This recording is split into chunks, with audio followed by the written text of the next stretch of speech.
बिस्मिल्लाहिर्रहमानिर्रहीम। करियर ज़िंदगी का सबसे खूबसूरत और शानदार ज़माना होता है। ये कुछ लोगों के लिए तंग करने वाला भी साबित होता है, लेकिन वो लोग जो कमिटेड होते हैं और जिन्हें इसके गुर आ जाते हैं, उन्हें ज़िंदगी की सारी खुशियाँ इस करियर में मिल जाती हैं। रब ने मुझे 3 तरह के करियर दिए। पहला करियर मेरा कोई 15 साल का बतौर एडिटर रहा, मुख्तलिफ मैगजीन्स के एडिटर के तौर पे, फूल के एडिटर के तौर पे, कॉमेडी डाइजेस्ट, उर्दू डाइजेस्ट। अच्छा, वो लोग जिन्हें लिखने पढ़ने से शौक है और इसमें करियर बनाना चाहते हैं, तो यूँ समझे कि हम पहले हिस्से में उनसे बात करेंगे कि उन्हें ज़िंदगी में अगर इस शोबे में आगे बढ़ना है और एक आम इंसान के तौर पे नहीं, बहुत आगे बढ़ना है, ख़ास मुकाम पाना है, अपनी मर्जी का मुकाम पाना है, इज्जत चाहिए, शोहरत भी चाहिए, पर मुकाम और मर्तबा ऐसा कि लोग आपको मिस करें, लोग आपको याद करें। तो यूँ समझे कि कुछ ऐसी चीज़ें जिन्हें ज़िंदगी में मैंने देखा कि बतौर एडिटर अगर आपके अंदर क्रिएटिविटी नहीं है, आप जेन्युइन नहीं हो, तो कभी आपको इज्जत नहीं मिल सकती। सो यू नीड क्रिएटिविटी, कुछ ऐसा जो पहले लोगों ने ना किया हो। अच्छा, मक्खी पे मक्खी मारते रहिए तो यकीन मानिए आप भी मक्खी बन जाएंगे। जिंदगी में आपके लिए आगे बढ़ने का, लोगों की यादों में बसने का कोई इम्कान नहीं होता। मुझे याद है पाकिस्तान में एक एडिटर थे बहुत साल पहले, उनका नाम था शकील आदिलज़ादा। अपने दोस्तों में बैठे हुए थे और वहाँ उन्होंने कहा मैं एक ऐसा मैगजीन बनाना चाहता हूँ कि न मेरे बाद कोई बनाए और ना मुझसे पहले किसी ने बनाया।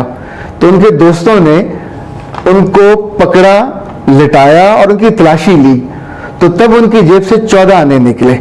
सब लोग हंस पड़े, पर उन्होंने कहा कि इनफैक्ट कामयाबी का और प्रोफेशनल लाइफ में आगे जाने का ताल्लुक इन पैसों से नहीं है, वो आपके उन ख्वाबों से जो यहाँ पे होते हैं और जो आपके अपने होते हैं।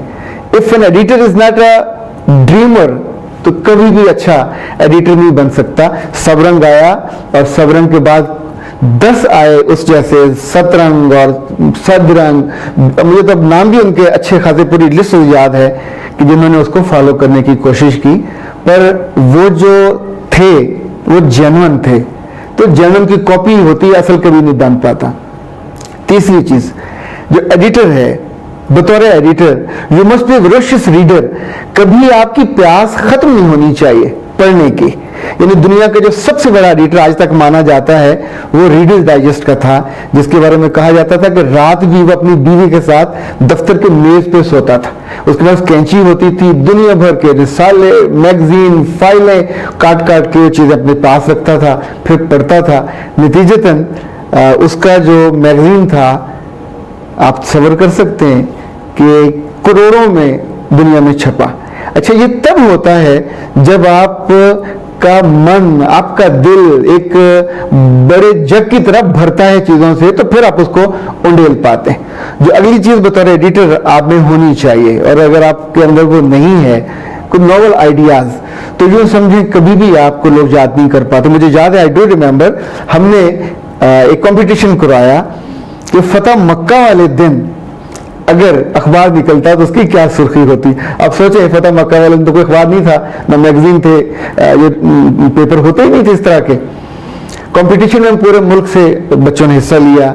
हमने उसकी पंजाब यूनिवर्सिटी में एग्जीबिशन कराई, फिर हमने उनका टोटल एक मैगजीन बना के छापा। जब वो छप गया तो ठीक तीसरे दिन रोजनामा नवाबत के जो जीएम थे, लतीफ उनका नाम था, वो मशरक से आए थे, ही वाज सीनियर पर्सन।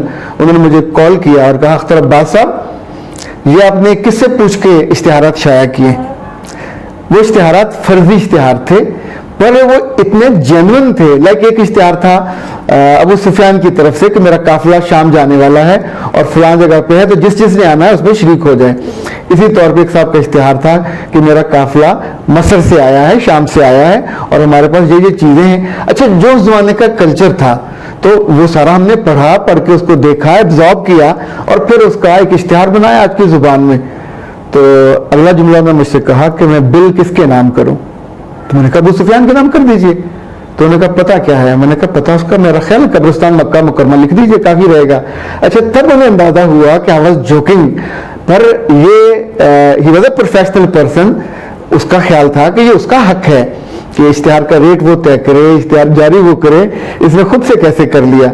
सो याद रखिएगा, काम छोटा हो या बड़ा, याद वही रहता है जो आपने बाकियों से मुख्तलिफ किया होता है, बाकियों से अच्छा। इस वक्त दुनिया में फॉर्चून है, पर फॉर्चून किसी वजह से बना है। जस्ट विजुलाइज, फॉर्चून कहता है फॉर्चून 10 हम मान लेते हैं, फॉर्चून कहता है फॉर्चून 500 हम मान लेते हैं, फॉर्चून कहता है फॉर्चून 5000।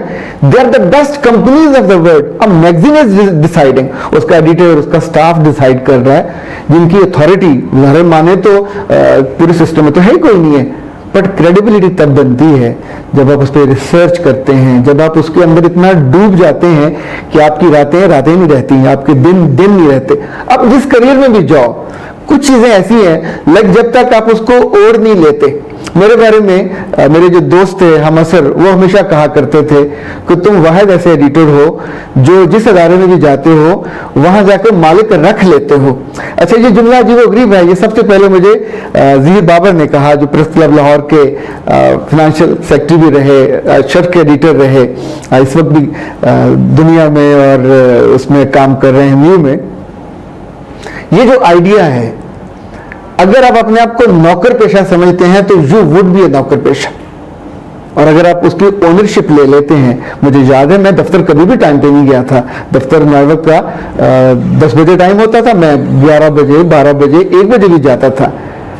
12-13 साल का मेरा करियर है, पर सब जानते थे कि इसकी वापसी का कोई टाइम नहीं है। 6 बजे दफ्तर ऑफ होता था, मैं कभी 10 बजे आ रहा था, कभी 11 बजे, कभी समटाइम इट हैपेंड कि मैं रात को अपने टेबल पर सोया। जिन दिनों पेस्टिंग हो रही होती थी, जिन दिनों लोगों के इंटरव्यूज हो रहे होते थे। सो आप चीज़ों को क्रिएट करते हैं, आप चीज़ों को विजुलाइज करते हैं और पूरी ओनरशिप के साथ करते हैं। फिर काम इतना बढ़ता है कि उसमें आपको 10 चीज़ें, 10 एंगल्स नए दिखाई देते हैं।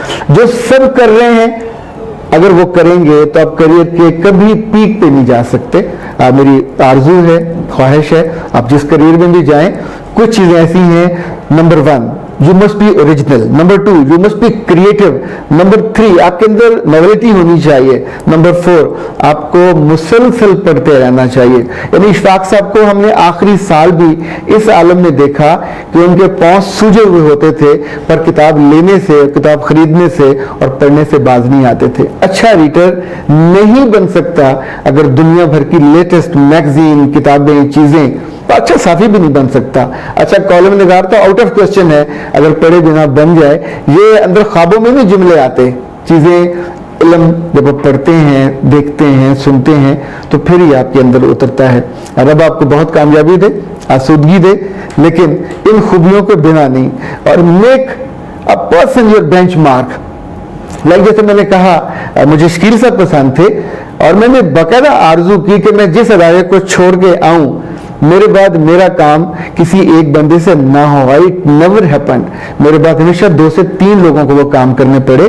अभी उसी तनख्वाह में, जब जिंदगी में आप तनख्वाह का सोचते हैं तो आप उसी के गिर्द घूमते हैं, आप उसके गुलाम हो जाते हैं। पर जब आप काम के सोचते हैं तो रब उसको आपके लिए इज्जत का बायस बनाता है, आपको इत्मीनान का, खुशी का बायस बनाता है। मुझे पाकिस्तान के 4 बड़े अवार्ड, यूनिसेफ का 3 दफा बेस्ट एडिटर का अवार्ड मिला, दावा अकेडमी का अवार्ड मिला, और अभी माशाल्लाह यूबीएल का लिटरेरी एक्सलेंस अवार्ड मिला।